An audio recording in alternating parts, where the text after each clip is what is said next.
નમસ્કાર મિત્રો, સ્વાગત છે ફરી એક નવા ટોપિક નવા વિડીયોમાં। હવે મિત્રો ટાટ સેકન્ડરી અને હાયર સેકન્ડરીના ઉમેદવારો માટે જે મહત્વની જાહેરાત છે, સાથે સાથે મિત્રો જે લાસ્ટ આજની તારીખ છે મિત્રો 16 તારીખ થઈ છે, તો લાસ્ટ તારીખ છે તો તમામ ઉમેદવારો મિત્રો એક અરજી છે તમારે કરવાની રહેશે અને જેને લાગુ પડતી એ લોકો અરજી કરી શકે છે। એના ઉપર પણ આપણે વાત કરવાના છીએ અને 16 તારીખ સુધી ના કર્યું મીઠું તો મિત્રો તમારું મોટું નુકસાન પણ તમને જોવા મળી શકે છે।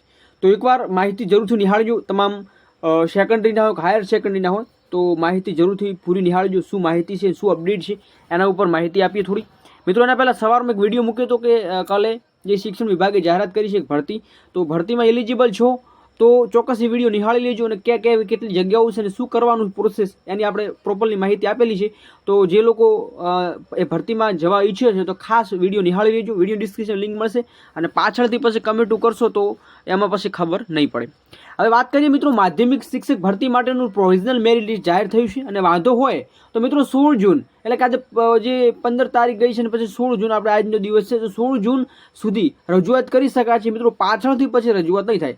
સરકારી અને બિન સરકારી માધ્યમિક શાળાઓમાં શિક્ષણ સહાયક ભરતી 2024 આજે જે કામ કરાઉ મેરિટ યાદી જાહેર કરવામાં આવ્યું હતું અને હવે જો યાદી સામેલ ઉમેદવારો કોઈ પણ પ્રકારનો વાંધો હોય કે ભાઈ ના અમારે આ જે થવાનું હતું નહીં થયું અને તો શું કારણ છે તો તમે ચોક્કસ વાંધો કરી શકો છો અને તેઓને આગામી 16 જૂન સુધીમાં આધાર પુરાવા સાથે ડીઈઓ કચેરી ખાતે રજૂઆત કરવાની રહેશે।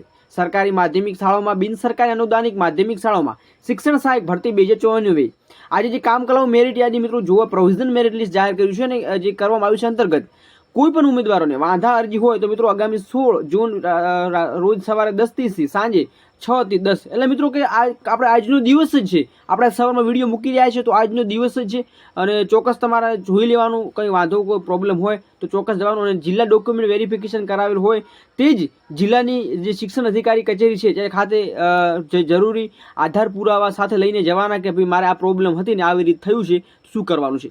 તો આને બી જરૂરી સૂચના છે વેબસાઇટ પર www.gsartc.in પર પ્રસિદ્ધ કરવામાં આવ્યા છે અને જેની સંબંધિત ઉમેદવારો ખાસ નોંધ લેવા માટે ગુજરાત રાજ્ય શૈક્ષણિક સ્ટાફ પસંદગી સમિતિની યાદીમાં પણ જણાવ્યું છે। તો ખાસ વધુમાં વિડીયો શેર કરશો તમારા મિત્ર સર્કલમાં જેથી એ ઉમેદવારો જો કંઈ એમને પણ વાંધા અરજી કરવાનું બાકી હોય તો કાલે મિત્રો ચોક્કસ કરી આવે, પાછળથી પછી તમને નુકસાન તમને મળશે। બાકી વિડીયો પસંદ આવે, વિડીયોમાં કોઈ પણ જાણકારી તમને સારી લાગી હોય તો વધુમાં વિડીયો શેર કરશો અને ખાસ નવા ચેનલ પર ચેનલને સબસ્ક્રાઈબ કરી ટેલિગ્રામ વોટ્સઅપ ગ્રુપ જોઈન કરવાનું ભૂલશો નહીં। જય હિન્દ, જય ભારત, જય સંવિધાન।